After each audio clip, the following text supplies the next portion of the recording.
Hi, everyone. This is Vanessa, also known as the International Immigrant, and welcome to my podcast. This is a place where we discuss everything immigration related, from the desire to work in another country for a few years to test the waters, to studying abroad in the hopes of opening up some opportunities, and of course, full immigration with a cargo container of furniture and a residence visa stamped in your passport. Today, I am going to change things up a little. Normally, I interview my guests on subjects that they have experience in, but today, a familiar face is back to turn the tables and interview me. So, Kim is back to ask me about my experiences with rejection, how it has affected me over the years as I made my way around the world, how I managed to accept difficult situations. Rejection is one of the most difficult things to come to terms with, and it can really derail you and your progress if you personalize it. So let's welcome back Kim and put her in charge of this podcast. How are you doing? Aha, hello everyone. I'm good, thank you. I get to ask the questions. Nice. I know, and I get to be terrified. Woohoo! No. No, well, obviously every immigration journey has, as I would call it, hurdles or hiccups, but occasionally there will also be setbacks or rejections. And, you know, I, having known you for some time, know that you have been through some major rejections in your sort of 18-year immigration journey. As a whole, how do you think that has affected you? Because me and my experience, I've had what I've called a lot of hurdles, but when it's come to going through those hurdles and persevering and getting to the end, I've always been successful in my end goal. It's almost like I've had to prove myself along the way. And then thankfully, in my particular life path, I've been successful and been rewarded with the end goal that I wanted. But how has the rejection affected you in that journey as you as an immigrant? Um, it's had its ups and downs, definitely. And earlier on in my journey, the rejection actually wasn't like too great. I mean, my first immigration to New Zealand was with my partner, and we were both looking for work and both sending out a few resumes. But it wasn't really long until I got a job offer in Auckland, and then she got one in Wellington, and she was the principal applicant, so we took that offer. And in moving to Australia, I applied for some temporary work, and I did get quite a few, I got a few jobs as I moved on that I applied for. And then I think as you move up in your career, the rejections can come a bit harder because, or actually maybe they become a bit easier. I mean, I changed my career so many hundreds and thousands of times that I think I applied for so many different jobs that I had very little experience in. And I think part of the reason that I left Australia is I had just was just completing my second degree in psychology, and I was just getting rejected from job. I was applying for work and just getting rejected because they wanted people with experience. And I had no experience. I was just completing my degree. So it started to get to me then. Mm-hmm. I was going to say, I think probably a lot of people can relate to that, especially job rejection, especially being graduate or as you were, new career, new path, and applying, putting maybe tens, hundreds of job applications out there and people not even responding and giving you acknowledgements of, yes, you're through to the next round, or more importantly, sorry, you haven't made it this far, to hear nothing back or to get at least rejections to sort of say, oh, you've got no experience. That must be really, really pretty hard on the soul and the mind when you've just spent, as I know you did, especially witnessing you in Australia on that path to, a new career and spending all that time and energy and money, to then get a, sorry, you haven't got what we want. Must be hard on the soul. It is. And, look, the universities want you to go on and do your master's and your PhD. I mean, they want you to spend more money. And so the system was kind of built. Like if I had lived over in the eastern states, sort of Melbourne, there's more opportunities to do your supervision and to get a job where you're getting the hours you need to be a general psychologist, but they want you to be a clinical psychologist a lot of the times. And they want you to do that extra work. And then the terrible thing with psychology is while you're doing those supervision hours, they're so used to young people doing it. When you finish that 4-year degree, you start at 18, you finish at maybe 22. Some people are living with their parents. Some people can live in, they're not worried. They can work for next to nothing and be treated like slave labor while they kind of get that going because of where they are. But I was, 42 or 43 when I finally finished my second degree and had a home and I couldn't work for next to nothing. I was on my own. I didn't have a family I could move in with.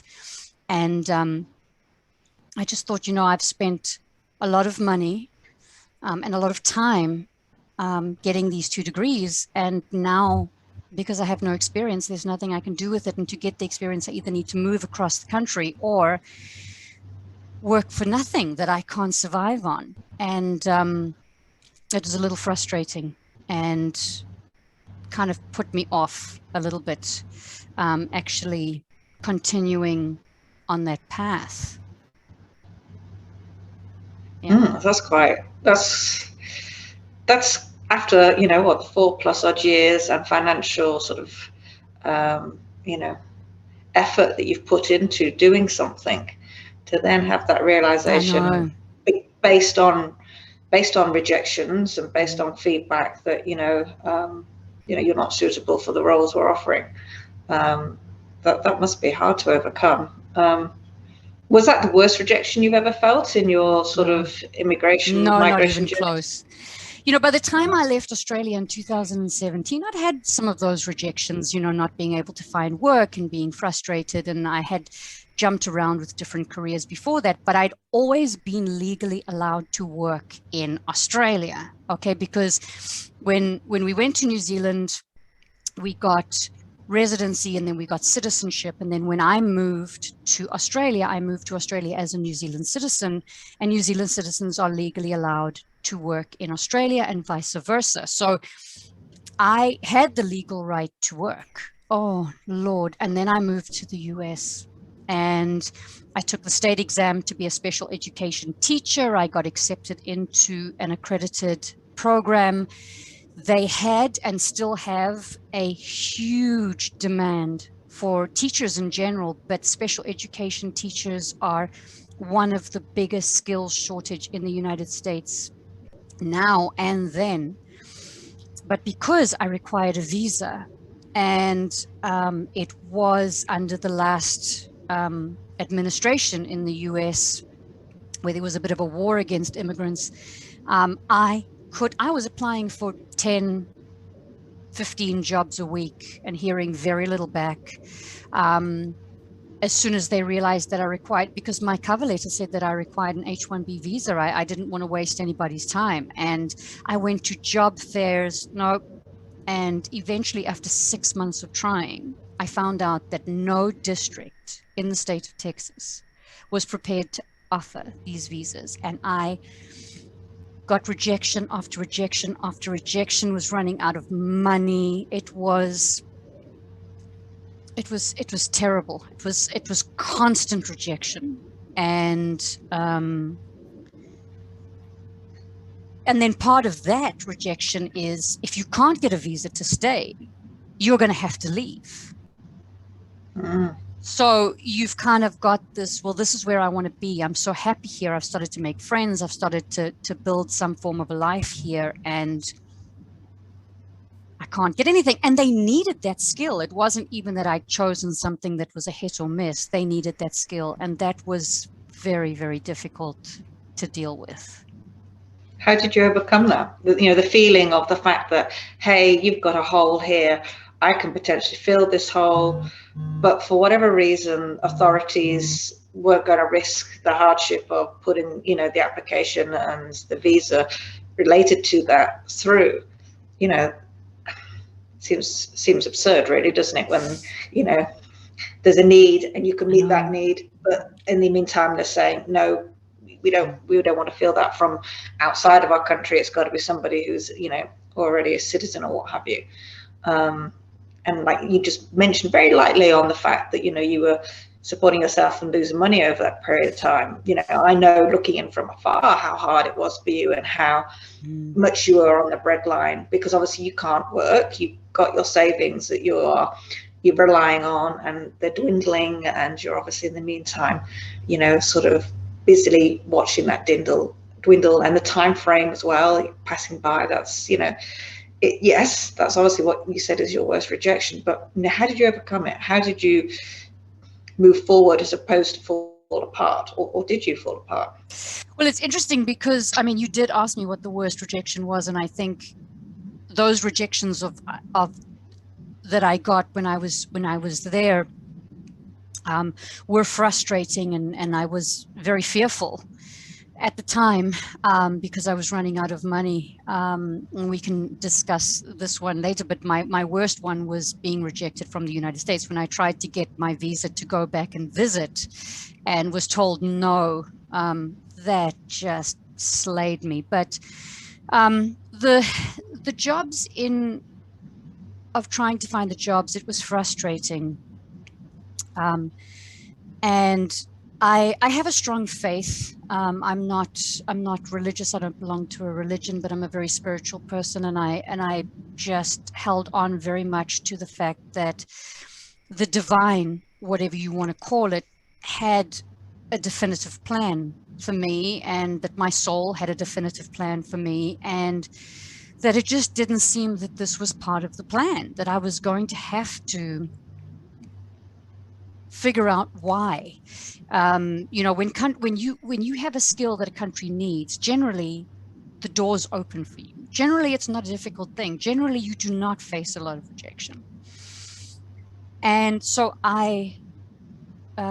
it was very difficult. I pushed it a lot longer than I potentially should have, because I was just so determined to be there. I kind of blinded myself a little bit to it. But so what kept you going though? So obviously you're determined. Was that just sheer grit and sheer sort of will that no, this is where I want to be? Yeah, even though it was. It was like a yeah, it was like a stubbornness, like a bit of a stubbornness, and also an extreme amount of faith. So sometimes you don't know whether you're being tested so that you can get something that you really want, or whether it's just not for you and you've got to turn around and walk away. And in my life, when it comes to rejection, one of the most difficult things that I've ever had to try and figure out is, at what point is it you need to open your eyes? You need to open yourself and look at where you're being pushed. This is not for you. Or whether it's, you can have this, but you're going to have to prove yourself for it. It's what you want. It's the Holy Grail. So you're going to have to prove yourself for it. You're going to have to, run the gambit. And the difficult thing is figuring out at what point, figuring out which one is going on for you. And so I believe very strongly, because I felt so at home there. It had been so easy for me to move and so easy for me to integrate. And yeah, there were some difficulties along the way, but it moved so well that I just couldn't fathom that this was not meant for me. I couldn't understand it. And it pushed me into a situation where, and I mentioned this in my very first podcast, and I've mentioned it in videos before for anybody watching on YouTube. But I ended up meeting a woman by going to a dance lesson that my friend was doing dance lessons, and she paired the two of us up to dance. And I just mentioned while we were dancing, I'm trying to find somewhere to live. I've got to move out of my apartment by Friday. And this was a Tuesday night. And she said, you can come live with me. And she had this little vacant cottage on her ranch. And I moved there, and we ended up being in a relationship, which I didn't see coming. And we ended up, I ended up registering for college there and going back, and then the relationship fell apart, and I just couldn't keep going, so I had to leave. But I just believed that it would all work out. And when it didn't, when I finally had to leave in February 2019, that, I think, was the most devastating time of my life. That devastated me more than anything else ever had. That rejection of having to leave. You can't get work here. No one's going to give it to you. You're not going to get the visa. You can't afford to keep studying. You have to leave. And then when I was in Costa Rica, I applied again for a visitor's visa just to go back, figure some stuff out, buy a little time, and I was rejected from getting that visa. And that sent me into a steep depression. I struggled. And I knew that everything would work out at some point in time. But I had no energy to keep going. I just didn't know what to do. I did not know, because you asked me how I sort of get through these things, and I'm better at them. You go through a lot of rejection, you get a lot better reframing it. And you and I know, because you and I used to discuss this work, that when I was in Australia, I was doing a lot of work around acceptance. And even if things are not going the way that you want them to go, you have two choices. You can either change your circumstances, and if you can't change your circumstances, you have to accept them, and you have to accept them as if you've chosen them until you can change them, because at some point in time you're going to be able to change them. So accepting them until you can change them is the key to being okay with what's going on and the rejection you're feeling, and just the fact that you cannot move yourself forward the way you want to, and you depersonalize it.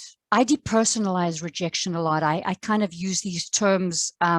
There's a good one, or a couple of good ones.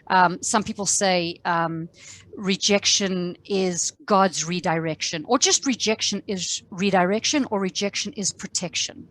And if you look at rejection as either some form of universal force or divine force saying, this is not for you, please, you're constantly looking like this, you've got blinders on, please look in this direction, look to your right, look to your left, look up, there's something else for you.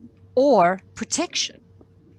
And when I was in Costa Rica, I was really struggling to accept the fact that the US was not going to be my future. I couldn't get over it. And it kind of forced me to make a change. I couldn't accept my current circumstances. And I reunited with my ex. I think when you're in a very difficult time, sometimes that's when you kind of come back together and you find solace in someone else, even if it's not right, even if potentially you feel that it's not going to be a long-term thing, you just find comfort in that. And so we moved me to Canada, and I loved it, and I found some sanity again, and I was able to clear my head, and I was able to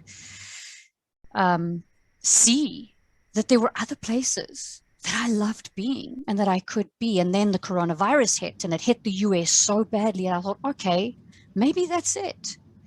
Texas has a right to work law, which means that they can fire you within 24 hours. No severance pay, no nothing. They can give you you can go to work and they can give you a pink slip and say, this is your last day, take your stuff home with you, and you've got nothing to fall back on. Especially if you are not a citizen and you can't apply for unemployment or welfare. And that's what would have happened to me had I been there during that time. I would have been fired, let go, and in a country going through a huge pandemic, what would I have done? So I have to believe that all of those things happened to kind of save me from that potential aspect. And now with me doing my podcast and talking to American friends, and I already knew this and seeing what's going on, it's not easy to live there. It really isn't. I mean, healthcare is very expensive. You can lose your job very easily. And I fell in love with Canada, and I just thought, well, while I was in Costa Rica, I was really struggling. I had a little bit of acceptance of where I was, but I was angry. I was very, very angry. And I really did struggle with the rejection of it all. And then when I went to Canada, I thought, okay, this was the reason. This was to force me to think outside the box, to force me to think in a different direction. And, I could still be rejected. I have no idea what my future is at this point in time. I'd like to think it's Canada. I feel very comfortable there. I would like to think that that's where I'll end up. And if it is, then all of that rejection that I went through in the US will be so worth it. So, so, so worth it. Interesting that, to one of your points, it's either acceptance or change. Mm-hmm. Obviously, you had to change the situation. You couldn't be in the States, so you went to Costa Rica. And obviously, you struggled for a period there with the change that was happening to you, the fact that this is where you'd ended up, it wasn't where you thought you should be. The fact that you then changed that situation again and put yourself in a different light, hey, maybe it'd be Canada this time. It is sort of going back to your belief of the fact that you either have to take control and grasp the situation and actually do what you can do to change it if you don't like what's happening to you, or either, accept it and move forward and then change it in the future. It's that there is proof there in your belief in the fact that, yes, you found solace and peace eventually. And maybe now, of hindsight, looking back, yes, the United States was not the place for you to be in, in the future, and maybe because of that future that the universe knew was happening around the corner was going to be this pandemic. It's sort of does sort of take you to that sort of whole sort of spiritual thing of, where are you meant to be and when are you meant to be there? And, listening to the forces around you that are saying to you, no, this is not right now. No, you can't be here. No, you can't have this job. No, you can't have this visa. No, you can't come back and visit us. It's, you were continually being told no. You just probably weren't listening. I know. Without a shadow of a doubt, I believe that, as I said to you, during that time, I was just extremely stubborn and just didn't listen. And I think, had I opened my eyes at that stage, and potentially, I don't know if another opportunity would have presented itself to me. I don't know. I was just very, very, very kind of very going off. And it's weird because in Australia, and you were part of this, I mean, you kind of saw my progress.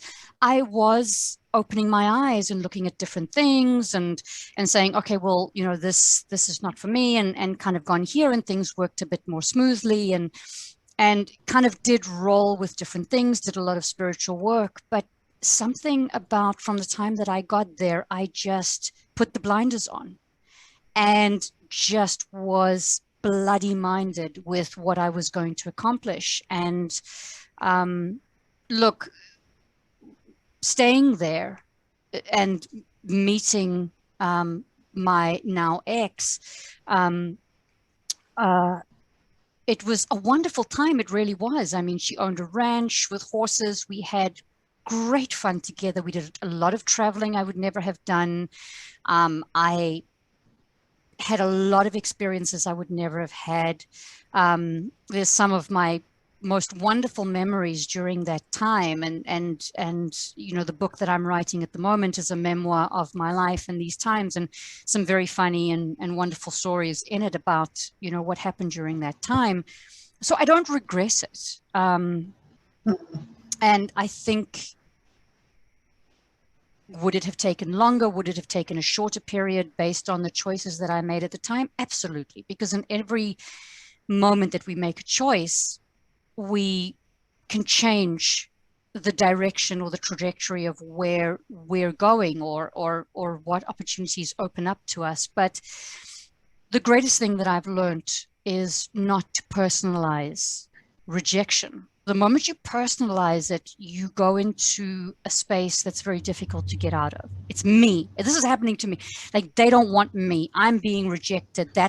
This is all about me. No, it's just that the visas are not coming, or you don't have the experience, or that company, like I've been rejected from jobs where I kind of looked back and thought, thank God I got rejected from that place, because you hear something or you see something or somebody else gets a job there and it's awful, or it's just not what you want to do. And I've looked at some of these rejections and thought, thank God, like it was the universe, divinity, knowing what they were doing about rejecting me. And after I got to Canada, the rejections didn't stop. I applied for English as a second language teaching jobs there, which they did need.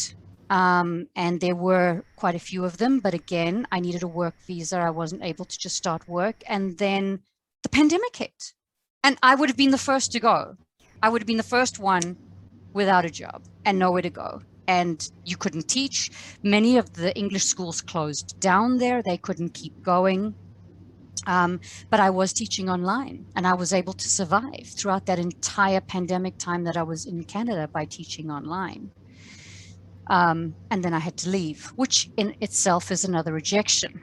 So they've come. I must admit that I do believe that I have experienced potentially more rejection than a lot of people do in a lifetime. But it's definitely. But you're stronger for it. I am so much stronger for it. You are correct. Yeah. You are correct. In the way that, you touched on, sort of the personalization and then the inward looking, and it puts you in a place of despair.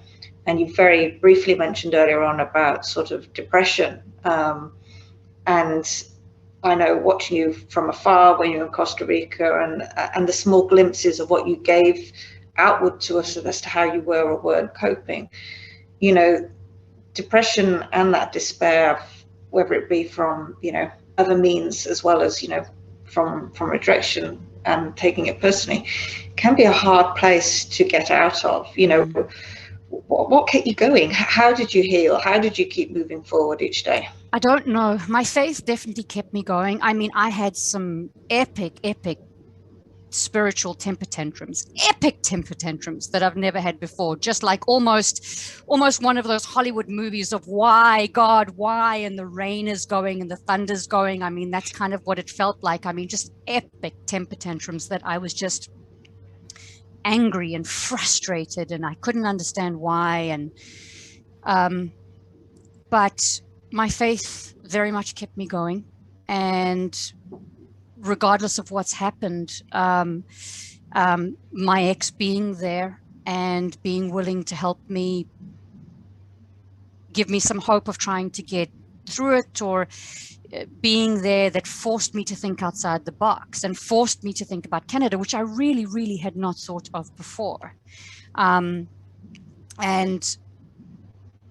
it gave me, like, while I was there, I got so much experience teaching. I mean, I'm such a better teacher now. I mean, teaching online, I would never have been able to teach online if I hadn't had that experience. So that really gave me an experience that has enabled me now to move all over the world. I mean, I didn't beat that horse so much. When I got to Canada, I spent a few months looking for work. I got some rejections, and I shut it off quite early. I just thought, okay, I'm not going to do this anymore. I'm not going to play this game. I'm not going to go for 6 months of this, and I'm going to stop it now. I'm going to write my book, my last book that I've written, that I am procrastinating on, but I need to try and get published. And I wrote that, and taught and set my own schedule, and it got me through the pandemic. And so I learned, stop, don't beat this. Try it for a few months. If you keep getting rejected, it's not for you. There is something else for you. Write this book. Be more free in how you get to be where you get to be employed. And I must be honest, I don't really want to be employed by somebody else again. I struggle with that. I mean, it would have to be a really good opportunity. It's so nice to work for yourself after you've dealt with office politics for 25 years like I did. And I think it's just setting me up to do this. And even coming back here to South Africa, I really struggled because I couldn't go anywhere. And, the world's locked down, and in despair, in questioning, I decided to do the podcast, and I've loved that, and done a lot of work on my Instagram channel, and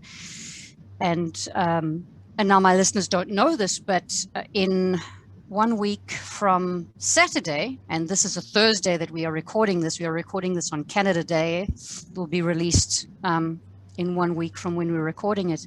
I'm flying to Mexico. Everything's booked, and I'm going to go to Mexico, and I'm going to be there for a couple of months, hopefully, not more, but I might be there more, and I'm going to slowly work my way back up to Canada from Mexico. So this has been a very easy process, to be honest, and who knows what opportunities I might get into Mexico. I mean, maybe being here and not being able to go back or fly anywhere else has forced me to make this choice. And I feel drawn to Mexico at this time in my life. And I don't know, everybody will be kept updated because I'm going to continue posting. But who knows what opportunities are waiting for me in Mexico. I don't know. I started to review rejection as another opportunity, that there is another opportunity elsewhere. Yeah, it's a nice way to look at it. Yeah, it's very much, okay, well, this one might not be for you, but there's an opportunity here. Have you seen it yet? And something you said that I remembered about the personalization of rejection was the first time I was made redundant in my career, part of, sort of 2008 with the global recession.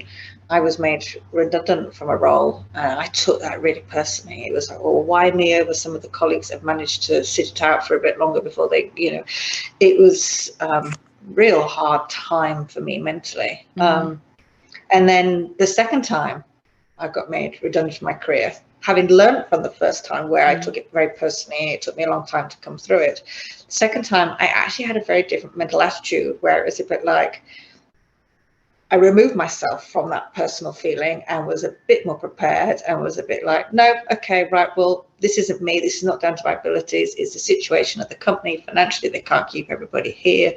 The industry's not doing well, whatever. Do you know what I mean? And within, half an hour of being told that, my role was no longer with that company, I was on the phone to a recruitment agent and sending him my CV and saying, find me a job interview. Do you know what I mean? It was...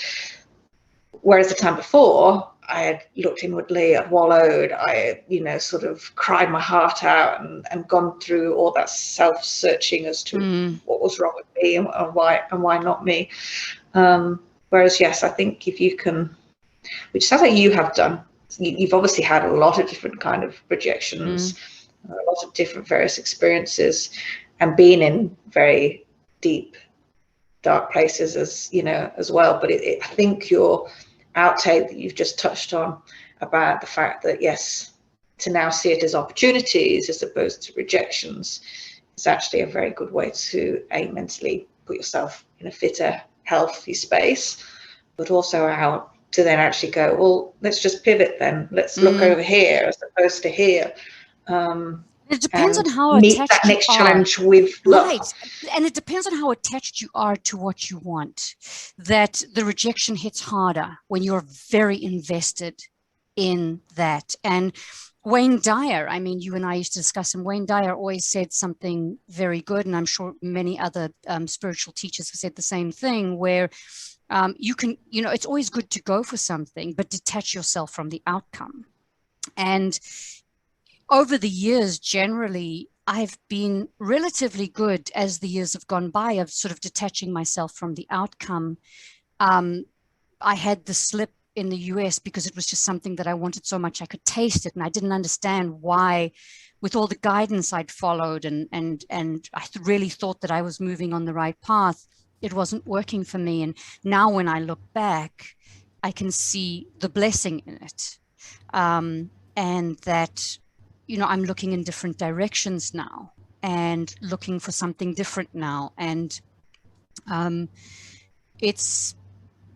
but it still gets to you. It can still slay you. A rejection can still slay you. I mean, look, I tried my book that I finished writing, going down the traditional publishing route, and you and I were discussing this just before.